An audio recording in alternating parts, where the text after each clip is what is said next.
Hello and welcome to this edition of the Central Virginia Sport Performance Podcast. My name is Jay DeMayo, and today I have the pleasure of speaking with 2015 presenter Cal Dietz of the University of Minnesota.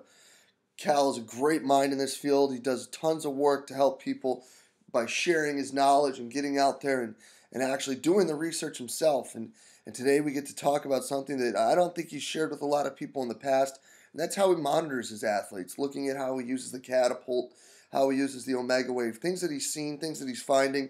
Really awesome conversation, guys. I hope you enjoy it. All right. So, Jay, what we have, thanks for having me here first and foremost, and I can't wait to come down in July to your clinic, and the lineup's pretty amazing. I'm just fortunate to be involved and get a sit in the corner and hear what's going on. But some of the things we're doing now, we've been fortunate to use the catapult all year, and we have a pretty large comprehensive study. I would say it's I think I'm the only person that has year-long game data on ice hockey in the world. I think Catapult told me that, so I think the world of ice hockey is going to open up with a number of these devices, and I think they'll have an interface set for hockey within the next year. Because the hard part about getting all these data points is that you gotta filter them now. So I know they have a tool for that, for the running, but then I think it'll be also interface for hockey too. So, but things we're finding out, and it's hard to get coaches to buy into these things, Jay, just because I told them we don't know what we don't know yet, because we get all this data, and now I'll bring up some key points that they have some. They have little insight on what this could possibly bring, and I tried to explain it to them, and I don't know if I did a great job, but they let us use it anyway. And with that being said, you have to try to not make any promises, try not to rush into anything and tell these coaches, because as you know, coaching is what have you done for me today, and I need the information yesterday. So with that being said, I guess one of the first things we were able to do was possibly do some predictive analytics on, let's say, a groin injury, where I'll give you the example. We had an athlete take a puck early Friday night in the left foot. So then the pain of that, obviously, I don't know if people who are relative to hockey, the foot swells, it's brutal, it's ugly. I mean it breaks bones sometimes. So a lot of people don't understand that. And what transpired over the next 2 days, or the next day, because it's about a 24-hour window, you play 2 games, 27, Friday, Saturday night, back-to-back.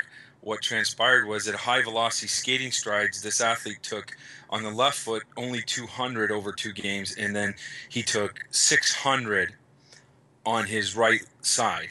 So in hockey, you can compensate and push with your right leg sooner and more often.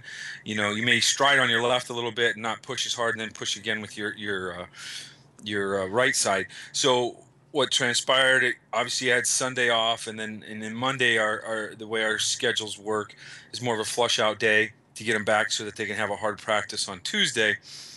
And then he has a groin issue that appears on the right side on Tuesday. So then being the genius I did, I didn't check the data until Wednesday to see this, but a day late, obviously, and a dollar short, as always. But, and I went to the coach, and the coach goes, well, what do we do? I can't pull him out of the game. He's a first-round draft pick. I said, well, correct, but what we can do is we can do soft tissue work on the right side, make sure that he's healthy. Not even sure we would need to restrict him from practice if we did enough tissue work, and maybe we found what tissues had more tone in them, whatever it may be, sympathetic, and then work that out, and then I think they might be fine. But ultimately, you're aware of that's a possibility, and do more recovery methods for that particular athlete. Well, this particular one, had a strain on Tuesday, and then it turned around, and he played the next week. But you're ultimately, I think that's one tool that we can use to make sure that with the future you can keep a healthy athlete more optimal. These are all I think they're all just screening tools. I'm not so sure that an analytics person can give you the complete picture. They can maybe identify some things, but if they don't have the coaching background, it's that painting of the picture here that needs to be portrayed for most of these things along those guidelines in regards to all the technology that's coming out. The next thing that we did, Jay, was I actually found a variable on training loads where you're able to predict if we won 82% of the time or 42% of the time. If we stayed below the variable of the loading parameters during the course of the week, including games, we won. If we were able to stay below that variable number that we hit, and I'm not going to name the number just because there's all these other variables, so you have to do it per team per week. But anyway, it was, I don't know if it matters, it was 900. So if we were below 900, we also then would win 82% of the time, and if we were above 900, we would win only 41% of the time, or 42. So I mean, that was the first major tool that our coaches were like, whoa, whoa, whoa. Are you kidding me? I'm like, nope. And this took a half a year to figure out. Okay. Or actually even more than that. So then you go to them with this statistic, and theoretically, I mean, they should listen to you and trust in what you're saying, because you're just trying to improve the odds, right? That's all you're doing. Now, Jay, I didn't even look at back-to-back 900 plus weeks. I didn't look at, all these variables. And then you could also say, well, we're going to take, and maybe we go, if we have a week or two under 900, we can go above 900 and still be good. If you have two easier, let's say just a little bit easier weeks. So, yeah, and we won't, I don't know if we can even get into, we can get into it today, but just a brief overview. But Jay, if you look at just exam weeks and all the stress, because with this study that we're doing, this longitudinal, I tested Omegawave, so we're going to combine that.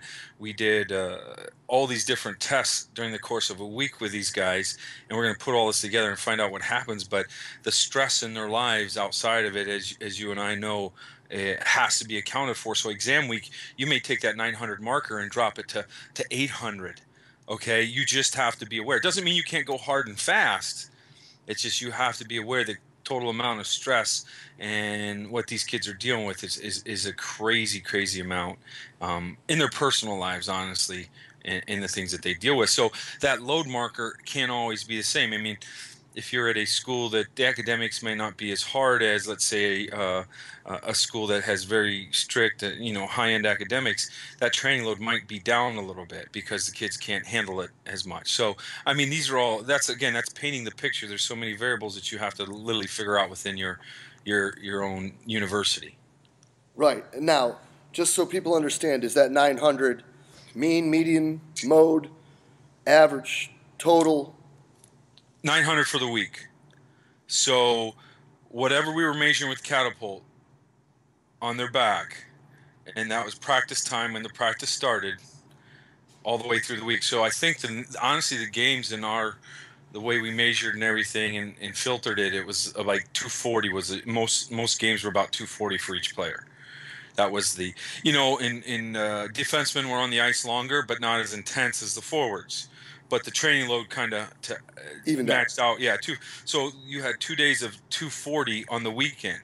Then you only had 420 to play with during the course of, let's say, Monday through Wednesday. So, and in that regard, you're just sitting here going, okay, you know what? Some weeks they could probably handle it, but other weeks, in regards to school, I mean, if you look back at some of the exam weeks and the week before exams here, I mean, if you look at our sports schedule, we had some crazy amount of upsets, and they weren't in our favor, obviously, during exam week and in the week before. And I mean, those are openly online. You can just look at those scheduling and see that. So, I mean, I think that's something we have to account for, to be honest with you. Well, it's funny that you bring that up, too, because Brian Mann, Dr. Mann, just talked about that with us a little bit ago, and I know that he's presented on it now at least once, where his next study that's getting published, they looked at longitudinally everything when it comes to kids getting hurt, and they found that, I'm sure I'm going to mess these numbers up, and I'm sorry, Doc, for doing that, but it's something like it's 3 to 5 times as much during academic stress weeks, which is greater than camp, like preseason two-a-days. Imagine that, and then the other one that he said was a huge injury possible risk would be changing of your position, meaning going from the 2 deep to the starting lineup. They find people get banged up, because of that. Again, stress. You're tweaking out because it's your time to go. And it's crazy, man. How big of a factor life actually is. Well, I mean, I don't know if I told you the story with my son in regards to these Omegawave testing. Did I ever cover that with you? No. No. So obviously, as you know, I have the Omegawave, and I was testing, and it's mine. It's not the school's. So that's why I took it home. And I'm testing it with my son. And the one day he did he worked out in the morning at a local gym. He's 9, and he did kid stuff with the guy that I helped. Put some kid stuff together, and they had a group of kids. So, and I thought it was really good stuff. I mean, it was more fun. It was fun for the kids. So, that was my whole objective, to make sure that it was fun.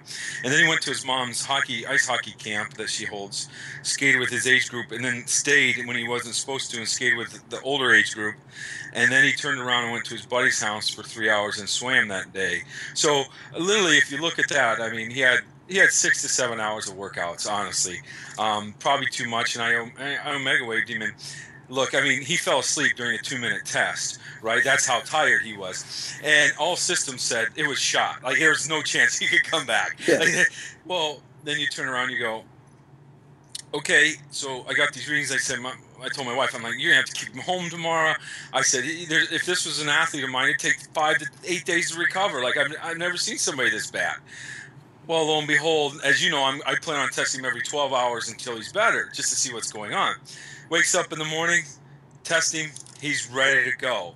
And it just baffled my mind, and I'm going, how is this possible?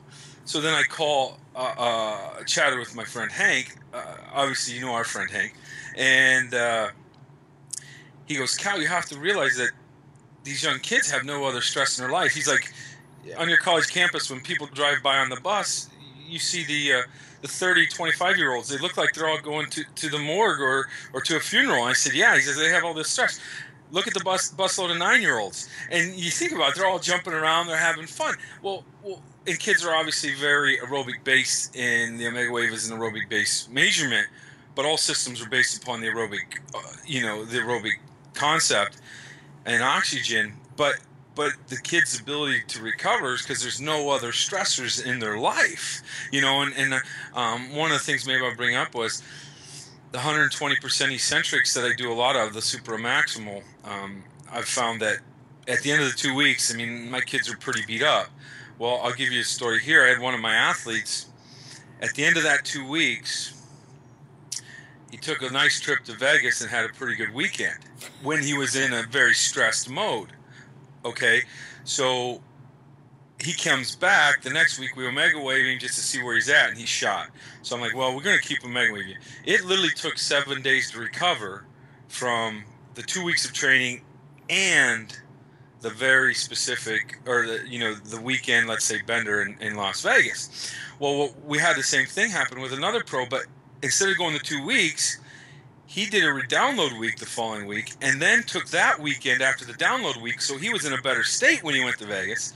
I checked, and they had comparable weekends, having a good time, whatever, typical, and fly back on the plane. But it only took that guy a day and a half, maybe 2, to recover, but he had pretty good signs. So it really comes back to when you're stressing yourself about the state at which you start to stress in. So it's the levels at which you're stressed at when you start the process can be completely different on the back end of the stress, or the output of the stress of where you're at. So, I mean, we have to understand, and I just use that simple example, but the kids aren't very stressed when they go into those workout situations, and they're not stressed when they leave because they don't have bills to pay and girlfriends to deal with. You know what I'm saying? So, I mean, it's a long roundabout story to summarize what you said about all the other variables in their life that you have to account for. Yeah, I mean, and that kind of brings it all sort of full circle there, because you can talk about now, we can look at what actually we're finding is our, let's just call it performance threshold. It's an awful term. I'm sure somebody's going to run with it. Great. I get a nickel every time. Where... I'm writing it down. Hold on. The threshold? All right, got it. Threshold. How do you spell that? So... Every time you cross this point, we see a decrease in our chance of winning. And now we look at, okay, so we know we need to keep them here, well, what else is going on in their lives that might need to be accounted for that could fluctuate that one way or another? Like, do we need to look at it and say, well, midterm week, the week before that, we probably want to make sure we're not killing them. The week of midterm week, we probably want to make sure we're not killing them. Mm-hmm. And then we probably want to make sure again, probably the first half of that week after, we're still not, trying to set fire to this place, because these kids aren't going to come back from that for another 8-10 days. So are we going to cut our nose to spite our face and push them for game A that may have us losing B through D, instead of sort of keeping ourselves in ranges of recoverability? Yeah. And I try to sometimes look at this from the coaching perspective. They say, well, if we don't work hard, we're not going to, less chance of winning. Well, you better really rein in all the qualities that you want and all the things that are going to help you win, and do very high quality but less amount of them, because that you only have so much of this amount. And coach, if we're going to lose games because we didn't practice as hard one week, we're actually on the it's hard to say this, but we probably weren't in good enough shape anyway if you're going to lose all these qualities in 1 week, because it's really not possible. So I know coaching is a business where you're often scared, and that's often when you perform your best, but you have to trust some, all the variables and the people that are around you, just saying, hey, and why wouldn't you call the academic personnel and say, hey, who's got tough exams during this period? Who is going to be really stressed? That's where the academic people could come in and say, well, I know this guy's going to be stressed. He's got bad grades in this class. So, and you and I both know he should be stressed, but he may not be stressed because he doesn't care. Yeah. So, right? So that's always another variable too. And he doesn't care until all of a sudden somebody's like, you need a B now, or you will be somewhere else later. Exactly. Yeah. And and I've seen that before. I mean, you've seen it. I've had an athlete on national news, one of my professional ones, and it wasn't good news. I mean, it was on the TVs, and the stress levels on the Omegawave nothing was registered. And I'm thinking, this thing's broke. Like, this guy, it should be off the charts. Nothing. I said, hey, what do you think about your deal? He's like, I don't care. And he didn't. He truly didn't. And I'm like, okay. So then, but the next week he gets in a heated phone conversation with his ex-wife, and it's the highest levels of stress that the Megwave's ever recorded for me. Honestly. So you're telling me a conversation with your ex-wife can be worse than national news? But it's your interpretation of the stress. Yeah. It's crazy. So what might be stressful for some might not be for others, and it's the same exact thing. Yes. So that one of the other things, so like with the catapult, Jay, I think it's a good tool.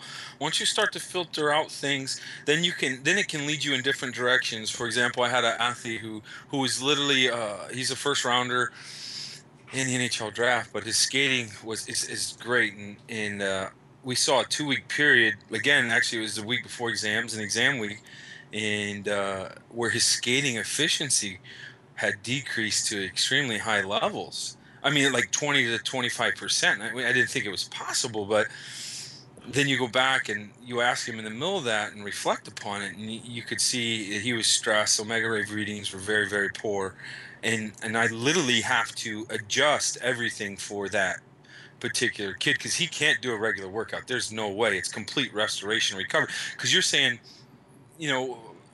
and again, don't hold me on validity of the catapult in regards to when I say 20% decrease. That's just how we filtered it, but there's a huge difference there. And whether it's a standard deviation, I don't know yet, but ultimately I'm just telling you there was a problem. You could see it with the kid. The Omegawave was telling me the same thing. His other tests were telling me the same thing that we were performing.